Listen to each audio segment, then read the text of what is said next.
सरकार होश में आओ, होश में आओ, होश में आओ, होश में आकर काम करो, काम करो, जनता को लूटना बंद करो, बंद करो, बंद करो। भाजपा तेरी तानाशाही नहीं चलेगी, नहीं चलेगी। भाजपा तेरी दादागिरी नहीं चलेगी, नहीं चलेगी। भाजपा सरकार सर्व करो, सर्व करो, सर्व करो। भाजपा सरकार सर्व करो, सर्व करो, सर्व करो। ओपी चौधरी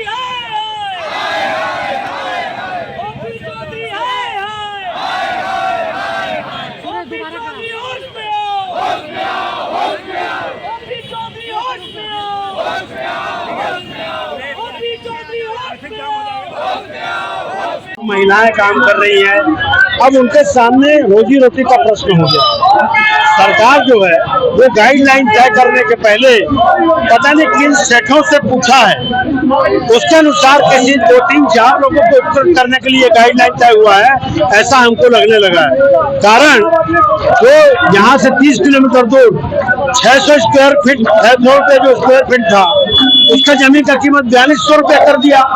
मतलब 3 लाख की जो 30 लाख की जो रजिस्ट्री है वो रजिस्ट्री की कीमत 20 लाख रुपए लगेगा, स्टाम्प शुल्क और पंजीयन शुल्क मिला करके। ये तो निहायत व्यवहारिक है ना भाई, कोई चीजें व्यवहारिकता के आधार पर करना चाहिए। आपको इतना था तो जमीन के काम करने वाले 5 लोगों को बुला लेते आप सरकार में। आज तो ये बड़ा मुश्किल हो गया है कि गाइडलाइन रेट है। अब आज अमली जी को आप देख लीजिए कि मान लो जहाँ 70-75 लाख रुपया एकड़ था उसको 2.5 करोड़ 3 करोड़ रुपया कर दिया। कहाँ से आदमी खरीदेगा? अभी कुछ दिनों पहले गोदरेज जी आए हैं यहाँ जमीन का काम करने, अब कुछ दिनों में अडानी जी आएंगे, अंबानी जी आएंगे, बड़े बड़े सेठ लोग आएंगे और आम आदमियों के पहुंच से बाहर ये छत्तीसगढ़ की जमीनें हो जाएंगी। आम जनता को इससे कितना फायदा होगा? जनता के हित में क्या है? जनता के हित में ये तो ओपी चौधरी जी ही बता सकते हैं कि जनता के हित में क्या है। जनता के हित में जितनी चीजें हैं वो आपको लाइन से हजारों लोग दिख रहे हैं। जनता के हित में होता तो ये पब्लिक ही नहीं होती यहाँ पर ना भाई। हम काम धंधा छोड़ के यहाँ होते ही नहीं हम लोग भाई। आज जनता का कौन सा हित है आप बताइए ना मेरे को।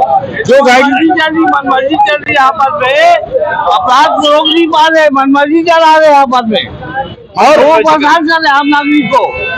अपराध को रोको ना भाई, अपराध को रोको ना, रोज अपराध हो रहा है। सबसे बड़ी दिक्कत ये है कि किसी दृष्टिकोण से ये जो गाइडलाइन है वो व्यवहारिक नहीं है और इन लोगों ने ठान लिया है। अभी 3 दिन पहले चौपाटी को तोड़ के 1000 लोगों को बेरोजगार कर दिया।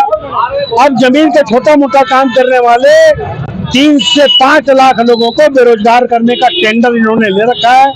उस टेंडर के लिए हो सकता है ऊपर के बड़े कोई इनके आका ने कहा होगा कि सारी जमीन सेठ जी को पहले खरीदने दो छत्तीसगढ़ की।